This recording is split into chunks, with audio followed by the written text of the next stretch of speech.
Hello, everyone. It's Michael Jaco with the Unleashing Intuition Secrets. And I was just looking at Ray Lucian. I was like, wow, we look a lot alike. So, Yeah.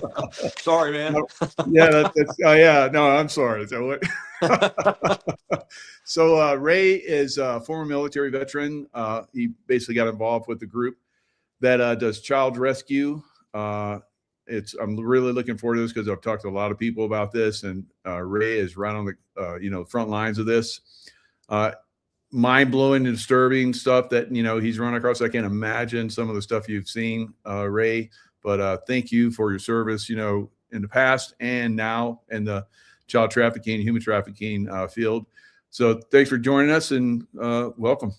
My pleasure. Thank you so much. Yeah, tell us a little bit about your background. What do you do in the military?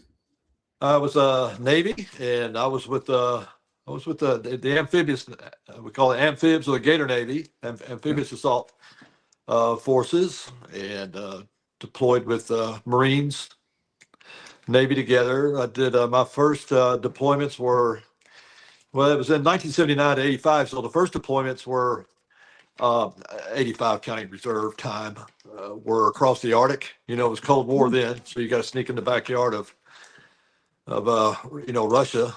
Yeah, wow. At that time, and go over there and play war games and join allies and big European ally operations that were over there that were really, really good. Also in the Mediterranean, some Middle East, the 1980 Cuban refugee rescue operation out of El Morel, some recognized as the Cuban boat lift, and other duties Nice. there, and a few pleasure stops on the way. Yeah, that's the way it was in the Navy. They put you to work hard, and then they give you a little Yeah. liberty. And Oh, gosh, usually yeah. on your liberty got a little out of control. Then they're like, Yeah. put you back on the ship and take off again. You sober up. Exactly. Yeah. I got to visit some amazing places and had some very Yeah. good Liberty ports. And sure Absolutely. Did. Yeah, I did. Navy SEAL teams, and then before that, I was a hard hat diver, and I did SEAL stuff, and I was UDT, so I did some amphibious landing stuff, Somalia and Australia, and all that kind of crazy stuff. Around the same time frame where you were in, so who knows? Maybe we passed. We could have. Yeah. I was with LPD, the USS Ponce LPD 15. And had some temporary duty with the Incheon. That was an LPH. And had a ride on Saipan, LHA. Very nice. Very nice. You're old school Navy. That's good. When, yes, there were real men back in the Navy, but I think they've transitioned back into real men again. So that's good. Yeah. I was part of the E Division when we were underway.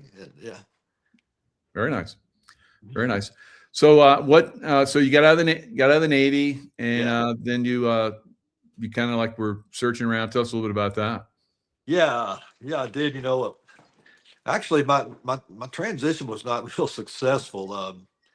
I just found myself kind of out of place, and that was unexpected. Really, looking back, it really just threw me for a loop that I did not expect.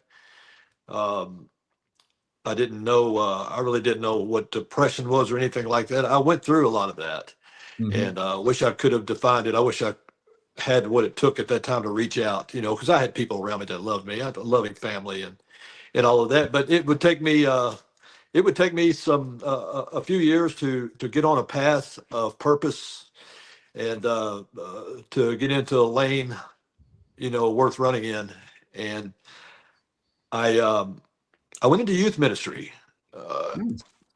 eventually, and I found my way to Christ. That was the most significant step at that time. Yeah, very good. And I had a heart for to reaching youth. I wanted to help youth. I wanted to intervene for troubled youth so that they wouldn't have to go through what I did as well. I had some trouble as a teenager, a little bit on and off of drugs, and so I wanted to do something about that. And so I began to connect with a lot of youth on the edge, youth that a lot of people would reject. Hmm. Once I went to graduated from seminary and went to work in church staff, and thought that would be an avenue for me to reach young people as well, and it was. And so, it's God just began kids that normally wouldn't show up to church, all of a sudden were showing up to church. Wow, that's And good. that's kind of how it worked. That's kind of So how it worked with me. you were in the North Carolina area? Yes, I was in Okay, Wake Forest, North Carolina at that time, nice. and I was just loving it, and ministry just continued to grow, and had a team, of course, too, of volunteers, and we began to go into neighborhoods that churches were not going into, Hmm. and some places that police didn't even want to go into. Wow. But we felt led to do that, and God just used that with us. So my hunger began to grow more and more, and I wanted to get deeper. And so then my heart would start to get drawn to, okay, we're being able to we're being able to reach some, but we're not reaching enough. I want to go beyond the church, and I want to reach kids that are not going to show up here at all, Yeah. and so the doors just continued to open. I got involved with a camp that was it was a free camp. It was called I'm Accepted Camp, IA Camp, and it was it was in Wise, Virginia. And so the guy that started that, they just passed out flyers around the poorest areas of the Appalachia region there, and Hmm. you never knew how many were going to show up at this camp, and um, so I'll just tell you about this one situation that ended up leading me to take this boy in when he was 14 years old.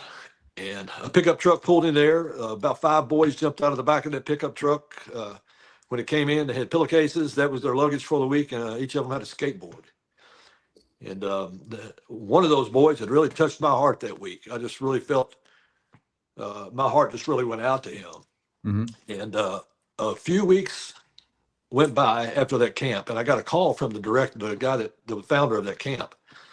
He said, "I've got to lay something on you, man, and I've got to have an answer for you while we're on this phone call." So, okay.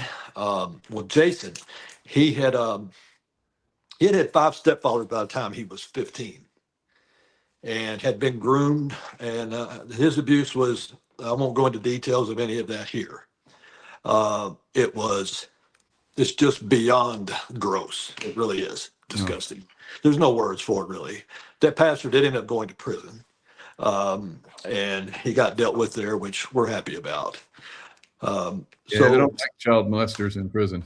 exactly, yeah. So Billy said, Jason is on his way to a juvenile prison unless we can intervene. Oh, And I said, okay, well, what do you mean by that? He said, well, I talked to the judge. I asked the judge, but what happened was Jason just he went off. He had enough. And so he was ready to do some damage, yeah, and yeah. go figure, Right back. And uh, so he asked the judge that if I had a guy that would take him in, and the parents and the mother would sign the rights over to him, give him power of attorney, whatever, Hmm. would you let him go? And so the judge was like, well, yeah, if you can find somebody to do that, okay. And Good that was job. what Billy was proposing to me. And I said, well, when do you need an answer? He said, right now, really. And I just said yes. And 2 days later, I went and got him. Wow. He was 14 years old, and he stayed until he was a little over 18 and got out on his own. He's 43 now. He's very successful, doing great.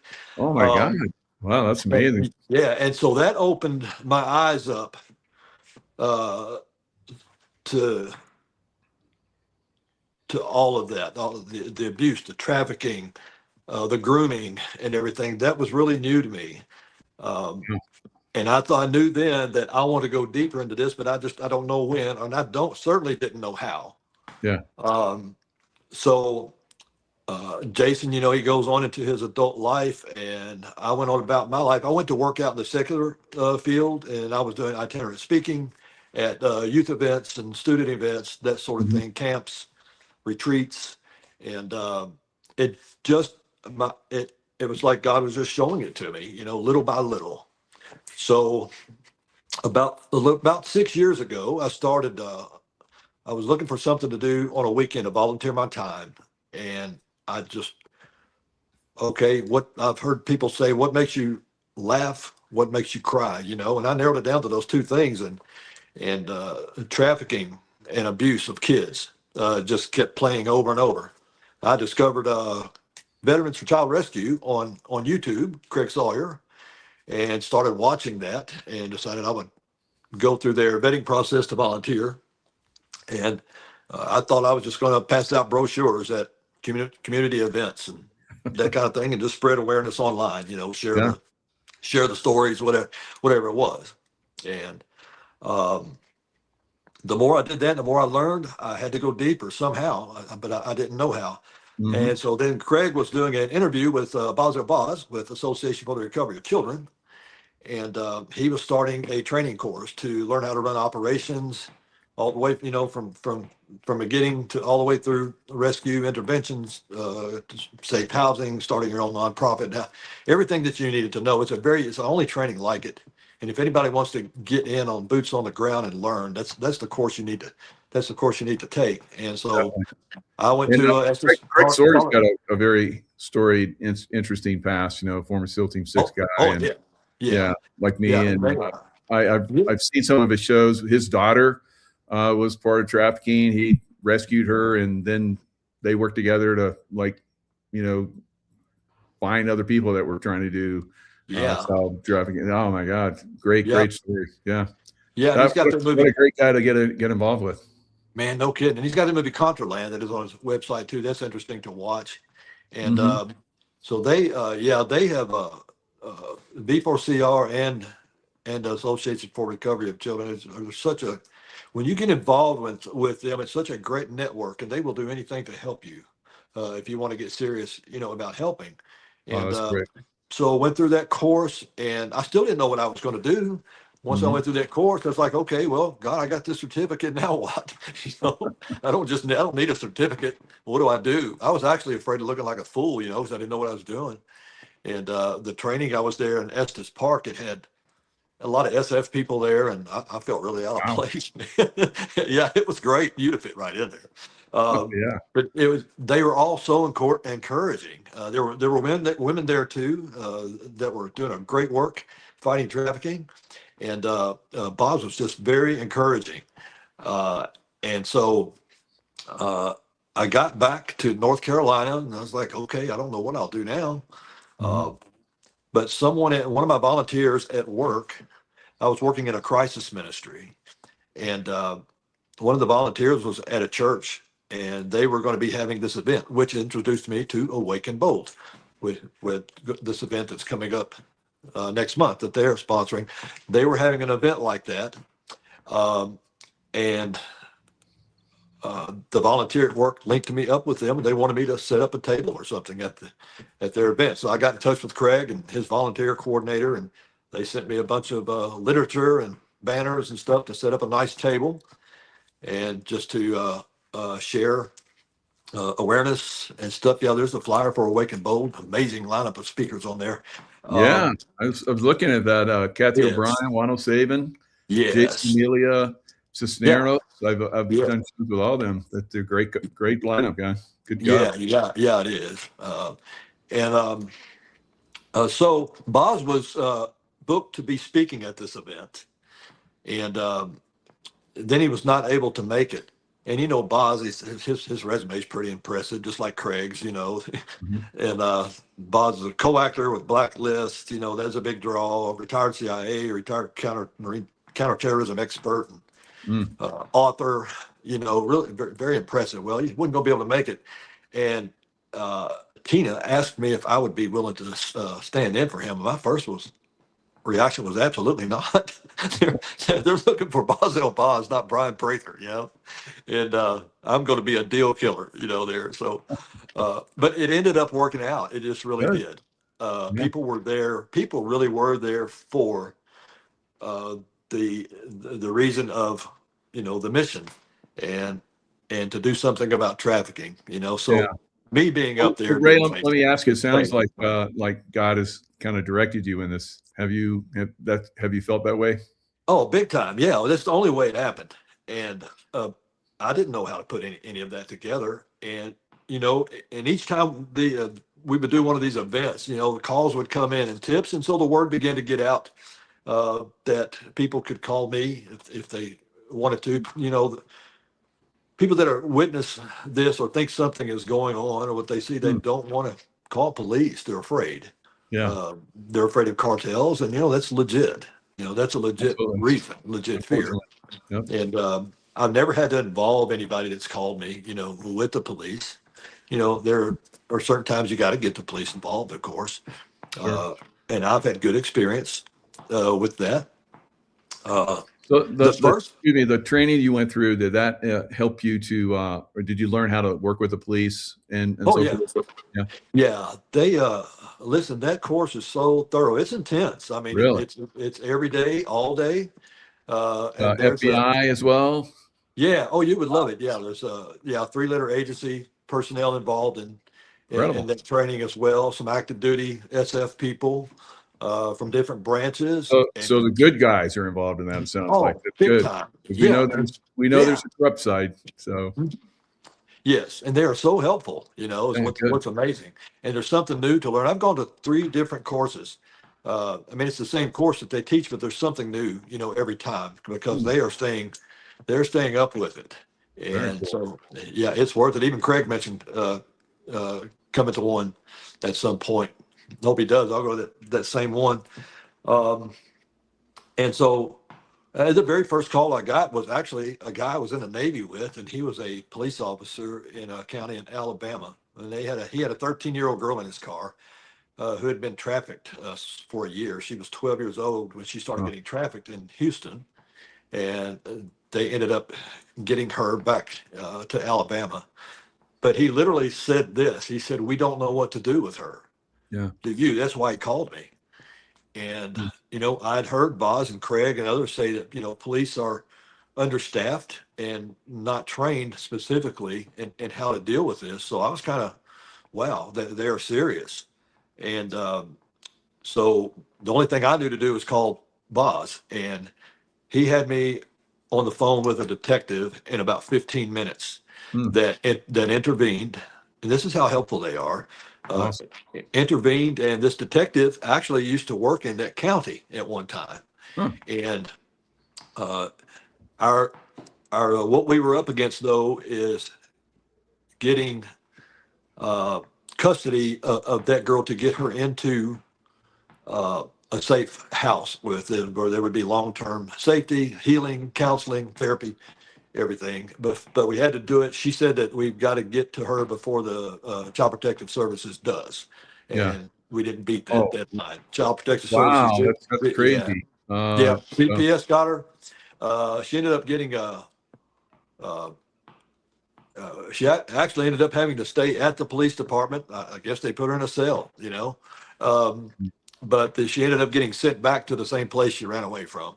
oh And, God. so and I've still had contact with that police officer, and they still don't know if how anything worked out with her. So that was my very first. That was my very first one.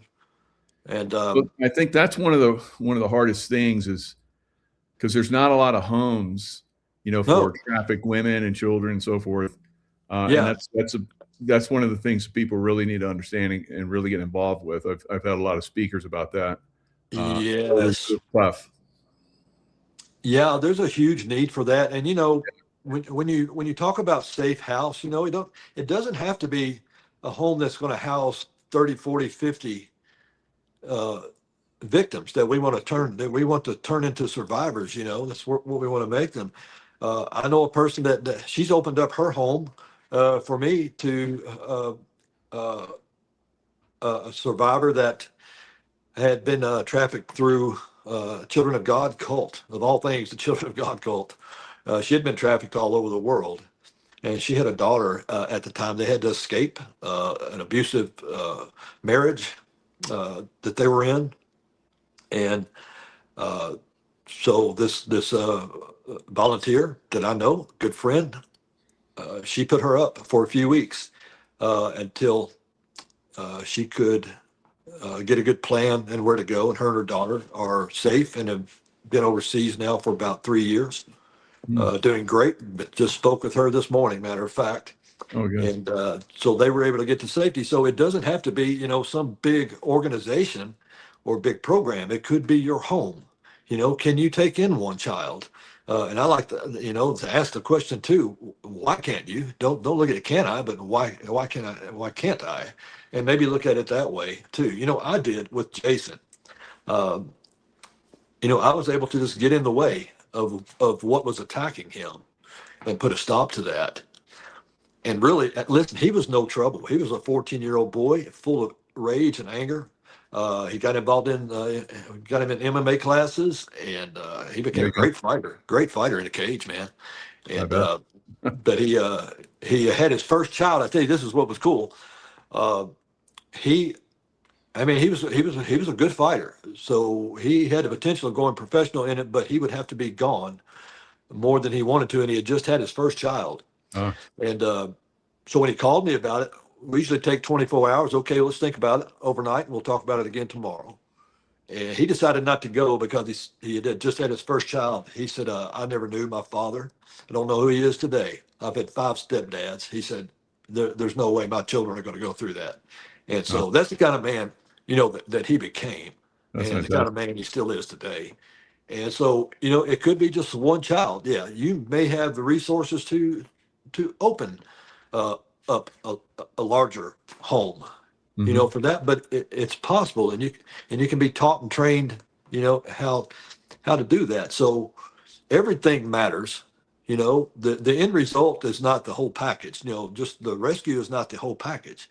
It takes everything from A to Z for that to even happen. And so I just tell people do something, if you can, maybe you can give financially, Awake and Bold, this event that they're doing, everything costs, quite a bit of money, but, they could add staff to do more as well. And there's a lot of volunteers that get involved, and it's really volunteer driven. Craig would say the same thing. Boz would say the same thing. Even Boz and Tina, they don't take salaries. You know, uh, the guys that get in on the rescues, they aren't salaried people. They are just people that are sold out to the cause and want to do something about it.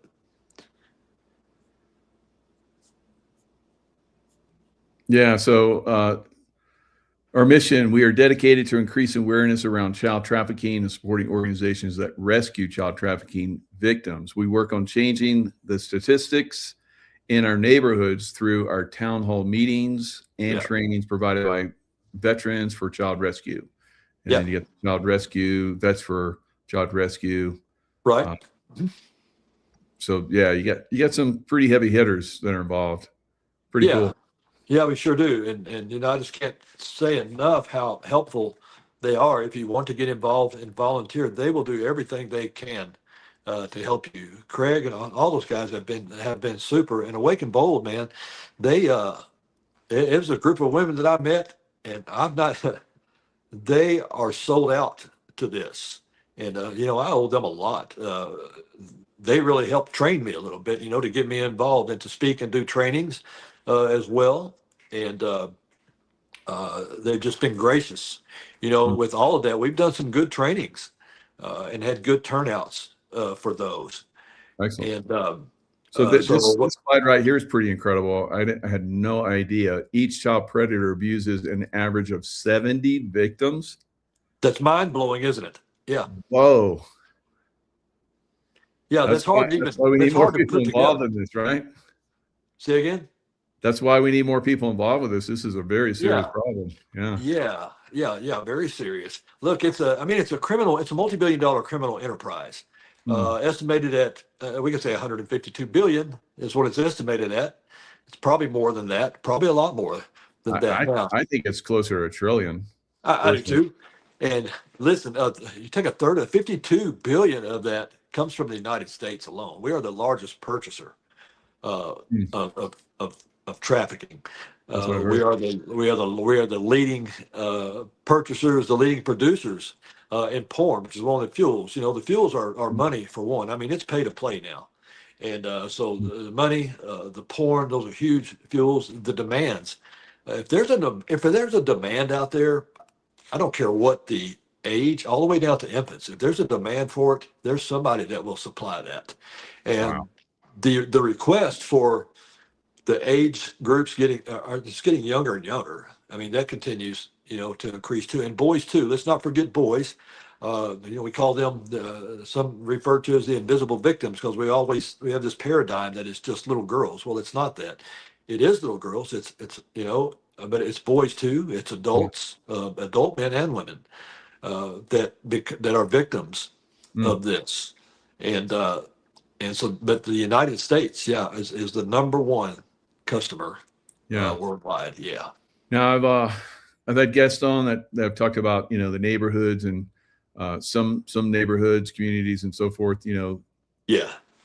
The law enforcement, the doctors, the judges, they're all in on it, and they're all protecting the child predators in every community in the United States. Yes. Wow. Oh my God. Yeah. Oh my God. Yeah, when there's that much money involved, you can control decisions and make heads turn the other way. And that's one of the hardest things for people to wrap their minds around. Within their community, they have this going on. But and we're not trying to get people to look at all your neighbors cross-eyed. But you need to be aware that there's probably not probably, there is, unfortunately, some dealings that are going on in the community. And I saw one of Craig Sawyer's shows where they basically set it all up, and this guy contacts, I think his daughter was doing the the connection stuff, and so he shows up, and they're all set up, ready, and boom, they come out, and he's like, oh my God, and he's like a upstanding person in the community. Wow. Yeah. So it's not that uncommon. Yeah. And so many don't think it's going on in their neighborhood. They don't think that's a reality. And I think a lot of that, we've been so desensitized in many ways, by media and other means. And you take, now that the Epstein files are coming out, a lot of this is so unbelievable. Yeah. But it's still, even at the local community level, it's still hard to get people to believe it's that serious, in their neighborhoods. Yeah. And that's, there are still people that even locally where I'm at that I had no idea that was going on here. That's why, it's important. The awareness trainings are great. Yeah. And they are extremely important. And if you can go on the websites and learn about what the signs are. And if you study those enough, or you go to awareness trainings and you're serious about it, you are going to recognize something somewhere at some point, and you'll know it when you see it. But you do have to study that, and it will come. And that's why those are so important. But awareness in and of itself, is not enough. We need to go beyond awareness as well.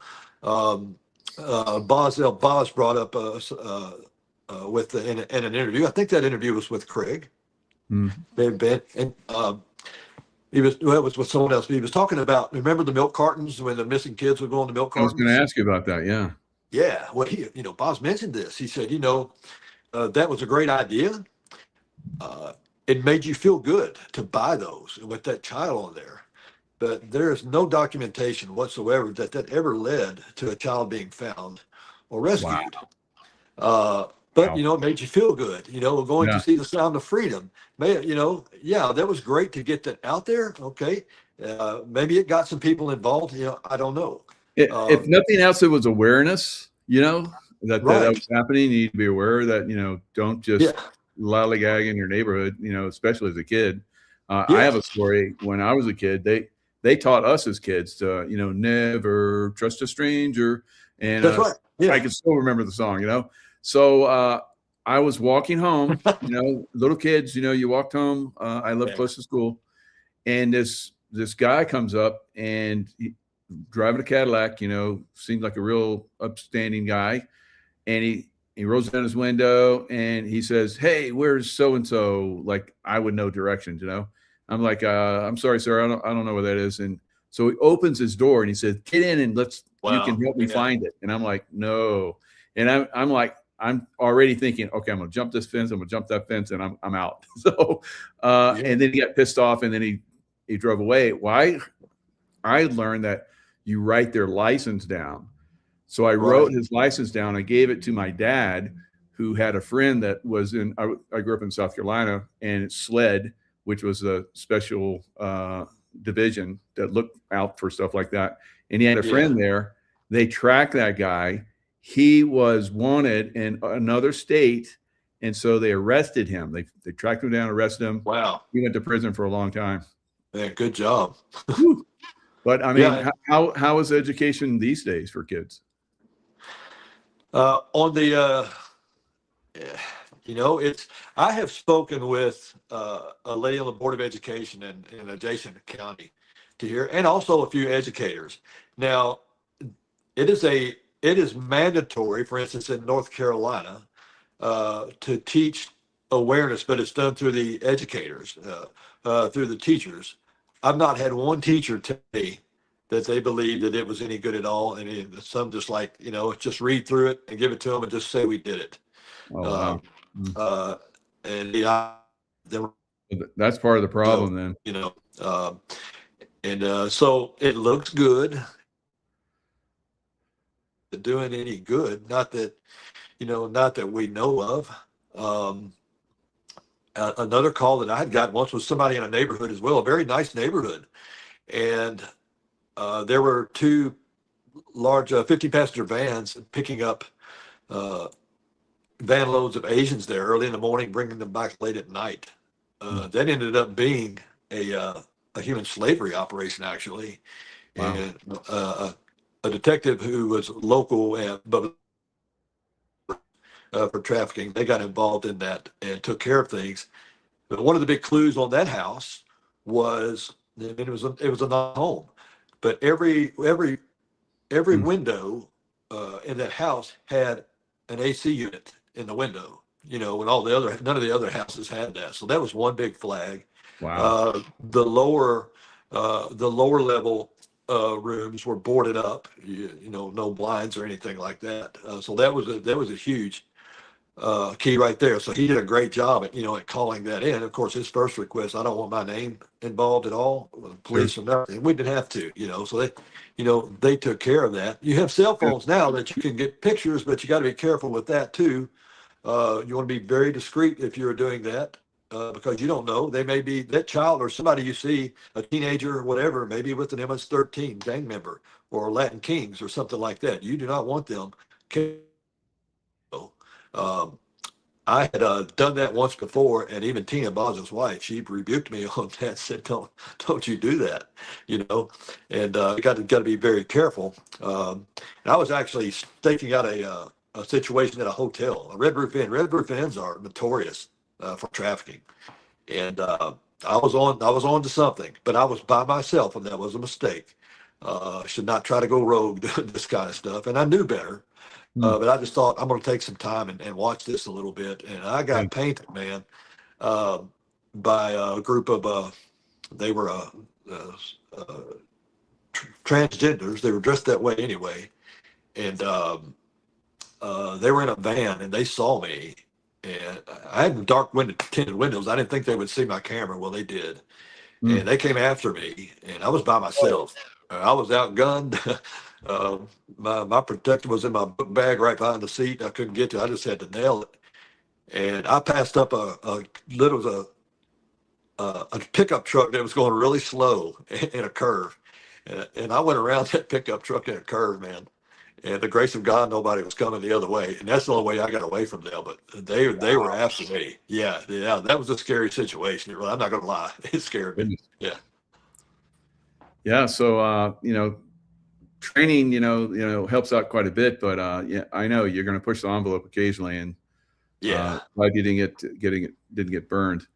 So Yeah. lessons learned, don't work It alone. was. But Yeah. sometimes you're like, you can't line everybody up, so Right. sometimes step out there. But yeah, you do Yeah. need a partner. Yeah. I learned that in the SEAL team. So you gotta have a partner. Right. Yeah. Well, Make a you're difference. exactly right. Yeah. And I knew better. I knew better. And but that's we want to see people go beyond awareness. This event that's coming up in March Mhm. is exactly for that. Man, I tell you, just the lineup of speakers, you're not going to be disappointed in this. I mean, it's a great price too for a 2-day event, and the people that you're going to hear from. I just enjoy sitting back.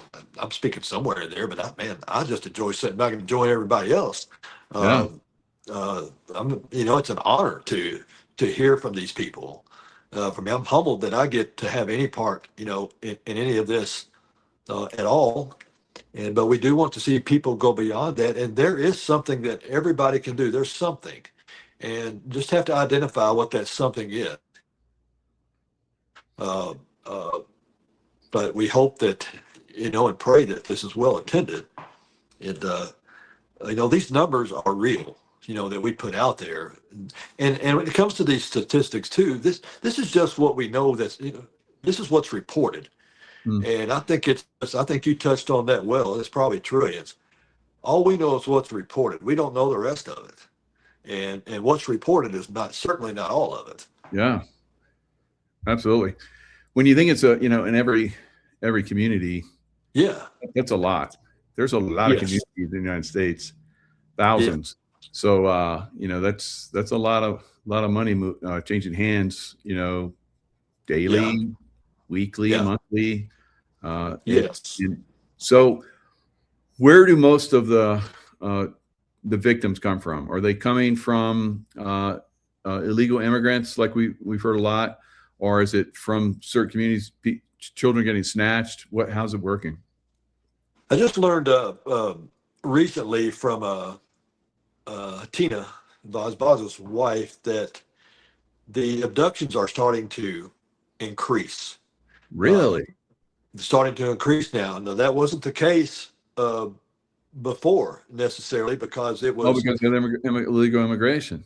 Yeah, exactly. Immigration Wow. trafficking through the cartels, of course, and then there's the cartels, then there's the mainstream gangs, and it's not about the drugs anymore. The drugs, those get used up quick, and you got to get more drugs. Right. A trafficking victim can be used over and over. They have a lifespan of an average of about 7 years, Wow. and they're used up, and they're thrown away if they live, through that. And also, yeah, a large part is coming across the borders. Yes, estimated 300,000 undocumented that came across to the previous administration during that. Some have been recovered, but not all, and that's a large part of it.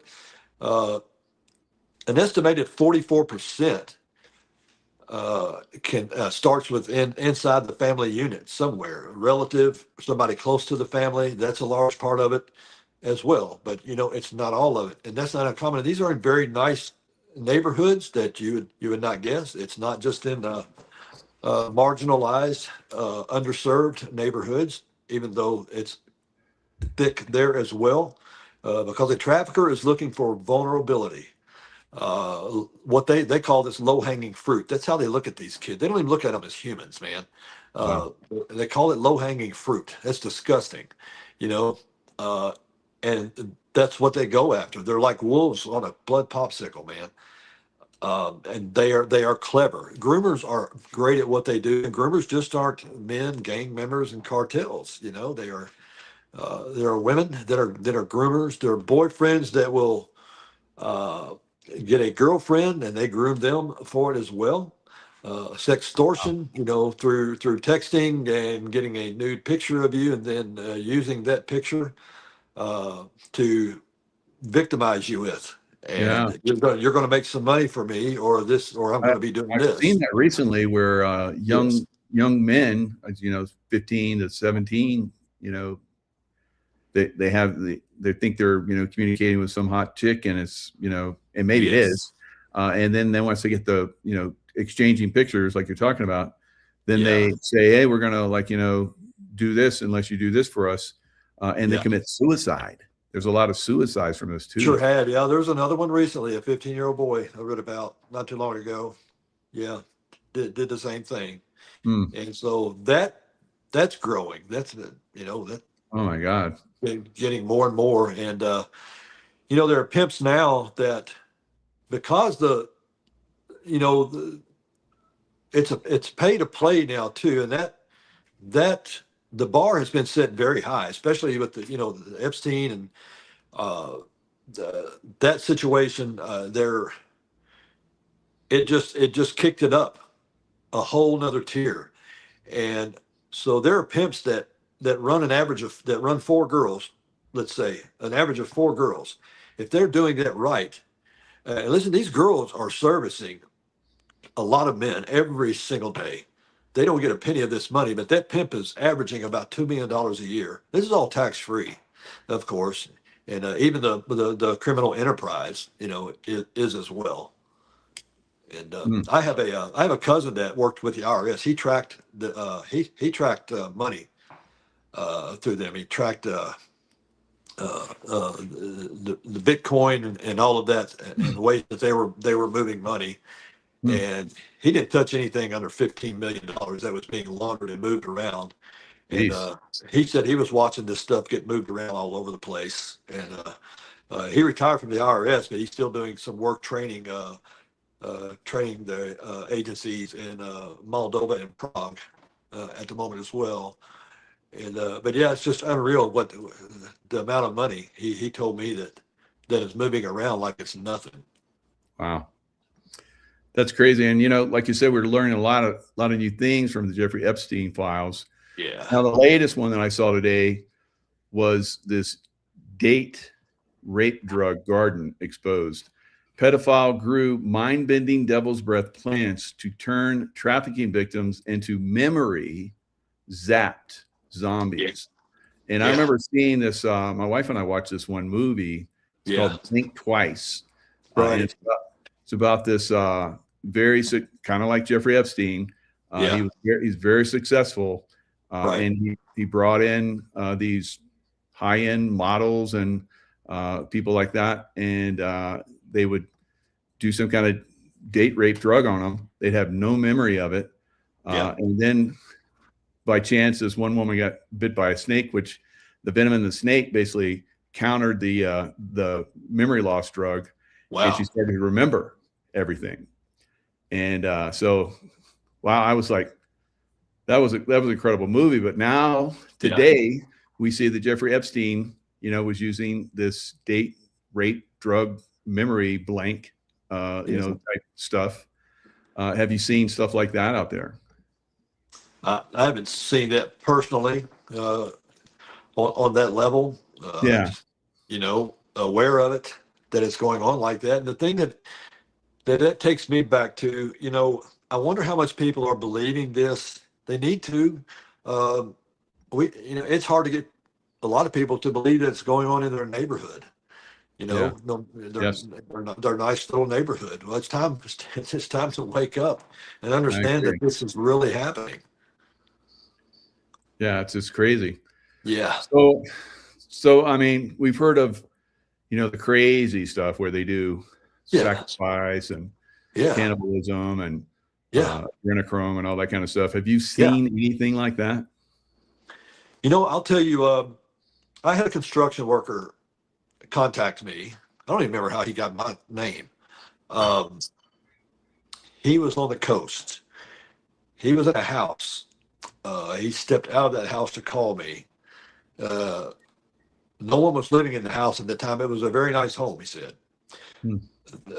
Cameras inside that house, too. He said there was a photo in there. He was not going to take a picture of it or anything like that. There was a photo in there with Epstein and I guess the owner of that house. Wow. And there was a person, there was a child in between them. And there was a person holding a chicken with the head cut off and dripping the blood on that child. That's what he told me. I never saw the photo or anything like that. Was I it turned a boy, a girl. girl? Yeah. Because I guess I don't know. I think the FBI stuff where they have the child trafficking stuff. I think chicken is Yeah. Oh yeah. is a term for a little Yeah. boy. That's right. Yeah. So ended up turning that over to local authorities. I don't know what they ever did with it. Um, but I ever got. Probably nothing. So Yeah. and that's a problem Yeah. too, We isn't had it? a, Right? The police and FBI yeah. and whoever Yeah. they're hesitant to get involved in some of these cases because they know it goes up to very high levels. Yeah. You know, yeah, it gets kind of strange. That's still baffling to me. But evidently, that's truth. And Craig or Boz will say the same thing, Really? with them. Yeah. There are good officers out there that will do whatever they can to help. I know some of them, and So, it's important. good. It's important to have a good relationship with some officers that can be trusted. But yeah, it does appear that that there's corruption at some level in every department. Especially L.A. and Orange County. The areas. That's where Tina works a lot, Hmm. and that gets a lot. It gets a lot more bizarre there too when you have when the mainstream gangs are so prevalent and popular, but they're getting popular everywhere, even in uh, Asheville, North Carolina, Buncombe County. We have Latin Kings here because I've seen them. you know, Oh wow. and others, yeah, Hmm. yeah. And so there we have a cartel here. Um, I did have a one lady that gave me a name of a cartel member, and that's huge to get that. But it took developing a relationship with that contact. Oh gosh, for at least a year, maybe even close to two. And if you're getting involved at the level where you want to be able to intervene, you got to be patient. You've got to develop relationships with these people. Um, I've been able to do that. I started getting to know the homeless community some by just getting out there in the street, on my own Mhm. time, especially during the winter time when it's going to get rougher for them. And be amazed what a number two combo meal from McDonald's or Cookout, will do, Hmm. and to open up conversation or that one question. Uh, have you had anything to eat today? And a lot of times that comes followed up by a tear. Wow. They do not want to be. None of them have. I've never met one that's volunteered to be on that street and be trafficked. Hmm. Uh, and it's heartbreaking to see them walk away. Can help, but they will, still walk away after sitting there and having a conversation with them. They're hurting, they're crying, desperate for help, but so afraid to leave, and Hmm. they've got to get back to work, kind of thing. Wow. That's the hardest thing for me, watching them walk away I bet. again, Yeah. because I know what their life is going to be like in the next 30 minutes. Will they even live through the night? Jesus. Um, Hmm. and that's the reality of it. But I have come to know they've been very helpful, to me, and which has led to uh, being able to intervene a couple of times. And but we had one situation that so the pimp was dropping this girl off at the methadone clinic so she could get her, her fix and so Hmm. he could maintain her. But he would drop her off and leave. He was also paying the mortgage on her mother's home, another way that he controlled her. Wow. And so we had set up a time to do a rescue. We apprehend her and we had a safe place for her to go that she would be able to stay for 2 years, and he would not be able to find her. And somehow he got tipped off. We have no clue how. It wasn't one of us, and it wasn't her. We don't know. The Hmm. phone tapped or something. I had no clue. But she called and said, "Call it off." He didn't drop me off and leave. He's staying, and he ended up beating her really bad, Mm. and we had to back off. I never heard from her again. Was never able to speak with her again. We were that close, uh, but somehow, got tipped off. So, Mm. the, in my case, what I try to do, developing relationships through the homeless community has been key for me as Yeah. well. But these events that are going on, like what Awaken Bold is doing, attend those. You just learn so much, but that always leads to, another call or something like that. Yeah, Uh, it's amazing all the effort you're putting into this. We obviously need more people involved in that. we What do. do you Yeah. what do you think would happen if, like, this audience, you'd have 10% of this audience, get involved? What do you think that would make a major impact? Major impact. Yeah. And I want to emphasize too, major impact. What if it was just one child? What if Yeah, the 10% got involved and the 10% of this audience rescued one child, intervened in one child's life, path of healing, got them into a safe home, a safe family? Uh, you know, I believe it was Boz that said one time, we may not be able to change the world, but rescuing one child, intervening in that one child's life, their world has changed forever. sure. Yeah, like what you did. That was amazing. Oh And yeah, man. you're Yeah, I would do it continuing all to do over it. again. I mean, Yeah. how many people you think you've impacted over the last couple decades or so? Oh gosh, I would think in 100 to 200. Nice, very good. Yeah, yeah, in some form or another. Yeah, because those relationships. Look, when you're sincere and you're passionate about what you're doing, that those relationships are forever. Listen, I had a boy that recruited. That he was from a gang, Folk Nation gang, that was out of the Raleigh Durham area. This was in the '90s, late '90s. Bill, he I got him to come to church, and it looked like he made a major conversion. And his name was Ray, and I mean he came from a rough. I mean his story was incredible, but he started to recruit kids, the younger kids in our youth ministry, and I caught on to that, and uh, so all of a sudden I didn't see him for a while, and there was one of our teenage girls that had run away from home, and so I got a tip that Ray was housing her, and they were going to be taking her to Atlanta, and they were going to sell her. And so I called, first of all, I called her parents, we called the police, and we made it to the last stop that Ray was making with her. And uh, we got out, the police cars, blocked the street. Mm. I got out of the car, and he was actually going to try to run over me, but he backed off of it. We kind of locked eyes, man. I was that close to his car, the front. Mm. And it was kind of like he looked at me like, gosh, I can't do this. Well, he puts it in reverse, man, and he goes full speed in reverse, but he was Mm. going in the direction of a dead end street. He didn't know it until he got to the dead end. And of course, the police chased him there to the dead end and got him out of the car. And he, Ray's brother had met us there too. And actually, Ray's brother was the one who gave us the tip. And um, so Ray gave me these gang signs. I didn't know what they meant, but his brother said he put a hit on me. He says, and that's serious. I want you to take that serious.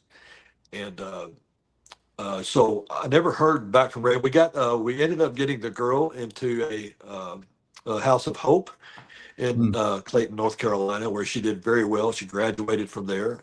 She's Oh, an wow. adult. When I talk about these relationships lasting, I've heard from her. She's got children now. Oh, Yeah, she's like yeah, she's early 40s now, like 40, 41 years old. yeah. I hear from these kids all the time. They are adults now. I was involved in their lives when they were 13, 14, and 15 years old. I still hear Mm. from a lot of them, thankfully, through social media. So she did well. Well, I didn't hear from Ray or anything. Nothing ever happened. So I was out watching. I was out waxing my truck in my driveway, and his car pulls up, and Ray gets out of the car, and there were 3 other girls that were, in that youth ministry at the time. And I thought, well, this is odd, well, what's this going to be about? He was a big boy, man. And he comes up to me and he says, "I'm not here for any trouble." And I was like, okay. And he said, "I just want to," oh boy.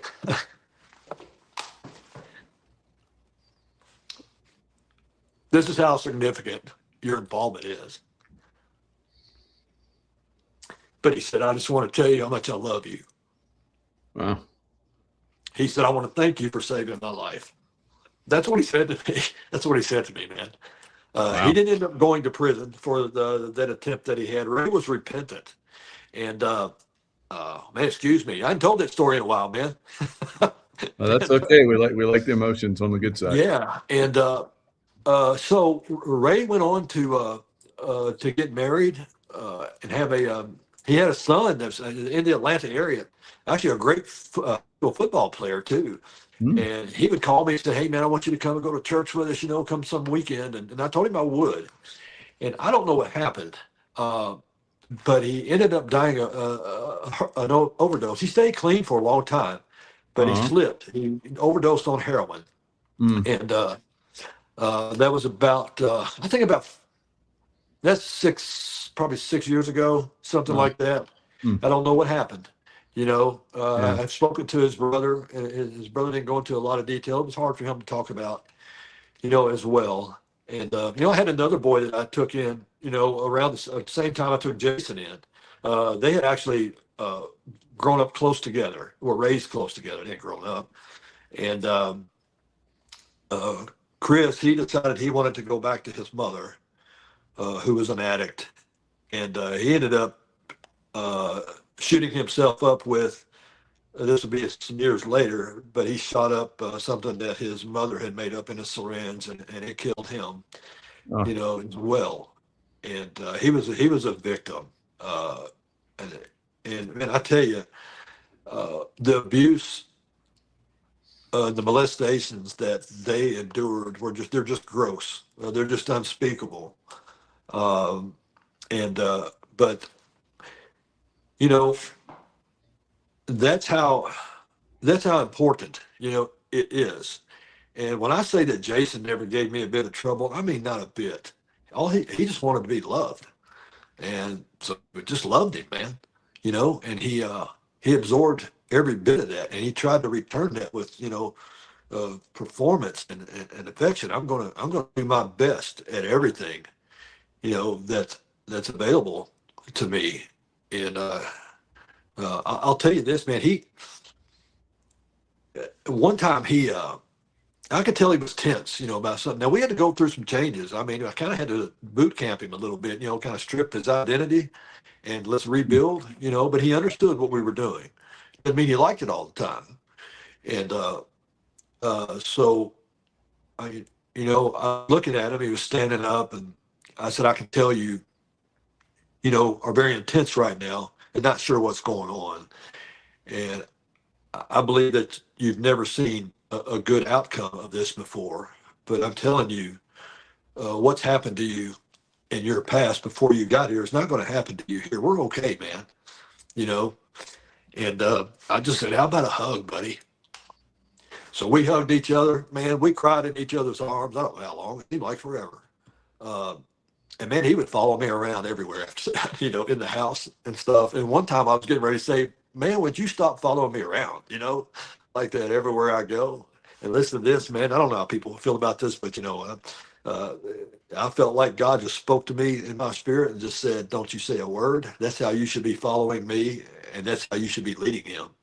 And so, I decided I'm committed to this boy until I can't be, and we're still tight as ever now, man. Oh, that's beautiful. So he was kind of like your teacher, you learned from him. So yes. You've been able to use that a lot of people since, yeah. Me, man, I'm the one. Yeah, who mentored who? Yeah. That's the way it is sometimes. Yeah. So we've heard that President Trump is one of the biggest advocates for just taking down child trafficking. He just recently passed a law for no fentanyl and all that. Very, very good stuff. So what are your thoughts on President Trump? Has he helped a lot? He has. He also just passed an act. I'm trying to think of what the name of that is. My gosh, I can't think of the details of it right now, but yes, yeah, he is. In fact, in his first term, he committed 400 million, I believe it was, for survivors that once they go through their program, and everything, they're ready to get back on their own. That money would go through helping them purchase housing, and we don't. We still don't. And this is coming from a former CIA agent. I asked him, "Do we know what happened?" Don't know what happened. But yeah, Trump was very. And I'm trying to think of that. I'm sorry, I can't think of it right now. Sorry. Oh, okay, I know what it was. So, these victims, they get arrested, and they end up with, arrest records on their, on their profile and their identities, and so he passed an act where when they leave that lifestyle, rescued out of that lifestyle, walk away or whatever, those records are erased. Yeah. That's never happened before. Those records would follow them around for the rest of their lives. Yeah. And they weren't, they're victims. They are not volunteering out there. They aren't making any money. They don't get a penny of that money. So that, yes, that particular act erases that criminal record. Oh, fantastic. Helps them get a new life start. Yes, he's supportive of it. Yeah. Because, they made the victims the criminal sometimes. Absolutely. Yeah. You just said it. I mean, that's exactly right. And what gets me too is it seems like so many people, the only thing they're worried about if Trump is on the list and if Trump is going to go to prison, that's all they care about. That's very shallow. And it's almost like being self-centered like that has become a norm and almost honorable, and it's not. Think about children. What's the most important, part of this is restoring victims. How many victims never made it out of any of that alive? A lot, I'd say. But there's a whole lot more to this than just, when hate drives you to think like that, man, that's a bad place to be. Yeah. Now I've had people on the show. They talk about how they're targeted individuals. And they show, and I was like, what? Are you like hallucinating some of this stuff? But it was like totally real. And millions, maybe even more people just in the United States are targeted and targeted all the way up to agency level. Right. And they're watched and they have people that follow them and get involved in the social media. I'm like looking at the chat. We got crazy people in the chat. We delete them out, but this is something I believe that's a big issue as well. Some of the people that are involved in these organizations, they target them and they follow them. And they ruin their lives. Yes. Have you seen that? Well, not directly, but I know of that. Yeah.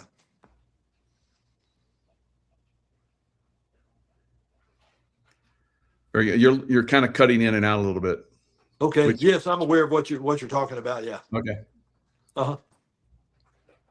So that sometimes happens with these programs where we're disclosing something that's controlled at high levels, because we've seen the monarchy all the way back to Mountbatten, and even further back, involved in child trafficking and victimizing children and so forth. And of course, here in the United States, it's like you're saying, it's worse than any place else in the world. So you have very high level people that try, shut people like us down and try to bring awareness to that. So how high have you gone? Online too. Yeah. How high? Yeah. What do you mean by that? What's let's say Joe Biden. So Joe Biden, we saw Joe Biden basically, caressing and quite frankly, molesting children right in front of us. Yeah. Yeah. Have you seen people at that level involvement, or what's the level that you've seen? I've not witnessed that personally. Just, information, things shared. Mm-hmm. But have I seen someone at that level do that in front of me? I have not. Mm-hmm. But even that didn't seem to phase people. That's what's the desensitization Yeah, of people is unreal to me. Of course, they just think that that's not a big deal. It's a big deal. it is. And I mean, we had enough evidence on him. He should have just been locked up just for that. Exactly. Yeah. But Yeah. nothing at all. Barely, No. barely anyone talk about it except for us. We're Yeah. making collages of all these pictures, but no one still seems to care. Yeah. That's No. part of what you're talking about. That's the problem. Well, The it is. desensitizing of this. Yeah, and I don't. It's hard to explain. It's hard for me to wrap my mind around how people can become that.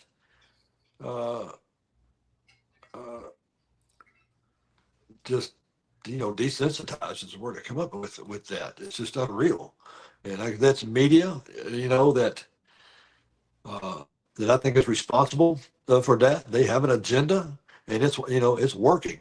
When we see this kind of when we start to see this kind of hate against authority, to the point where thousands upon thousands, all they care about is President Trump going to prison over the Epstein files.